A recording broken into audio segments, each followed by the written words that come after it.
రామచంద్రం దగ్గర పోతే 2 చేతులు దండం పెట్టి నా మనవరాలకు నా కోడలకు ఏదో మహిళా కమిషన్ల మెంబర్ అనౌన్స్ చేసిరు, అది పక్కగా నాకు వైద్యం ఇప్పిరి దయచేసి 6 నెలల నుంచి బెడ్ మీద ఉన్నాడు అంటే సరే పోయినాక నేను అడికెళ్ళి విజ్ఞప్తి చేసిన, టీవీలలో చెప్పిన, రఘు కూడా చెప్పిన, రఘు దాంట్లో కూడా వచ్చింది, కొన్ని ఛానళ్ళల్లో వేసిండ్రు, ముఖ్యమంత్రి దాకా కూడా పోయింది, నేను కూడా ప్రయత్నం చేసిన కొంతమందితోని ఒక టెలిఫోన్ చేసి ఏదో ఒక హాస్పిటల్ వేసి జర వైద్యం ఇప్పిరు నాయన, జర ఏం అడిగేది లేదని ఏం అడుగుతలేడు, వైద్యం ఇప్పింది 22 సంవత్సరాలు ఆయన సర్పంచ్ ఉండే చాకలైలో మా మనవన్ గురించి చెప్తున్నా నేను, సామాన్యుడు ప్రజలు వదిలేసేయండి.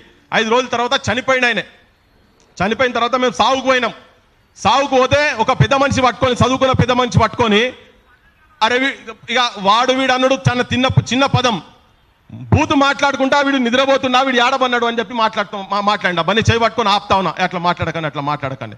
ఎవరు ఆపుతారండి? గవర్నమెంట్కి ఇంత కూడా రెస్పాన్సిబిలిటీ లేదా? ఏం చేస్తున్నాయి నీ నిఘా వ్యవస్థలు, ఏం చేస్తున్నాయి? గుడ్లు పెడుతున్నాయా? నిద్రపోతున్నారా? తెలుసుకోవాలి కదా, కనీసం వైద్యం కూడా ఇప్పలేకపోతున్నారు కదా.